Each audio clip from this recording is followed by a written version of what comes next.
कश्मीर की बर्फीली और खतरनाक वादियों में आर्यवर्धन की तलाश अब किसी अंधे कुएं में झांकने जैसी हो चुकी थी। चारों तरफ अनजान रास्ते, दुश्मनों का साया और हर गुजरता पल किसी तूफान से कम नहीं था। जेंडे और अनु के पास वक्त बहुत कम बचा था। आर्या का लाइफ सिग्नल पल पल कमजोर होता जा रहा था, जैसे जिंदगी की डोर धीरे धीरे हाथों से फिसल रही हो। पुलिस और आर्मी अपनी तरफ से पूरी कोशिश में जुटी थीं, लेकिन जिन इलाकों में आतंकी छिपे हुए थे, वहां तक पहुंच पाना किसी आम इंसान के बस की बात नहीं थी। पहाड़ों के बीच बने वो गुप्त ठिकाने ऐसे थे जहां परिंदा भी पर नहीं मार सकता था। हालात देखकर जेंडे टूट सा गया और थक कर एक बड़ी चट्टान पर बैठ गया।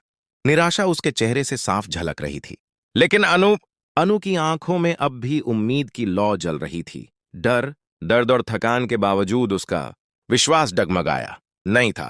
तभी अचानक वहां एक रहस्यमयी शख्स की एंट्री हुई। उसका चेहरा एक शॉल से ढका हुआ था, आंखें गहरी और तेज थीं, और चाल में अजीब सा आत्मविश्वास झलक रहा था। यह था इम्तियाज, भारतीय सेना का सबसे भरोसेमंद कश्मीरी जासूस। इन पहाड़ों का एक एक रास्ता, हर गुप्त मोड़ उसकी जानकारी में था।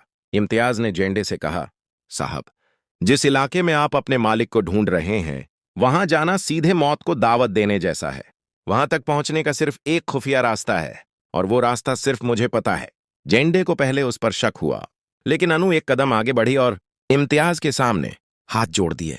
कांपती आवाज में बोली, भाई साहब, मेरे पति मेरी पूरी दुनिया है। अगर उन्हें कुछ हो गया तो मैं जी नहीं पाऊंगी। आप जो मांगेंगे मैं देने को तैयार हूं, बस मुझे उनके पास ले चलिए। अनु की आंखों में छलकता दर्द और उसका सच्चा प्यार देखकर इम्तियाज का दिल पसीज गया। उसने अनु के सिर पर हाथ रखा और कहा, फिक्र मत करो बहन, तुम्हारा प्यार सच्चा है। मैं तुम्हें तुम्हारे साहब तक जरूर पहुंचाऊंगा। ये कश्मीरी जुबान है। रात के गहरे अंधेरे में इम्तियाज अनु एर जेंडे को एक गुप्त सुरंग के रास्ते आतंकियों के ठिकाने तक ले गया। रास्ता बेहद संकरा, फिसलन भरा और खतरों से भरा हुआ था। हर कदम पर मौत मंडरा रही थी।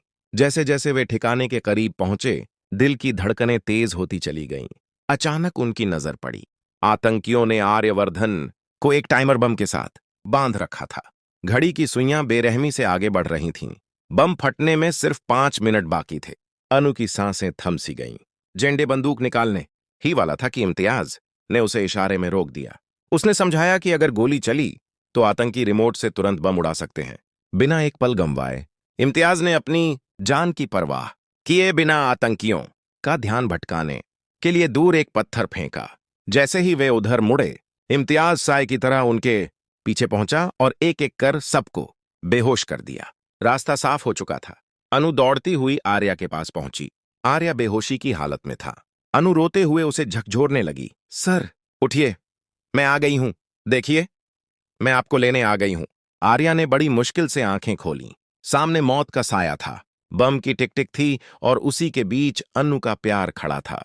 इम्तियाज ने बिना देर किए अपने जासूसी और तकनीकी हुनर का इस्तेमाल करते हुए बम डिफ्यूज करना शुरू किया।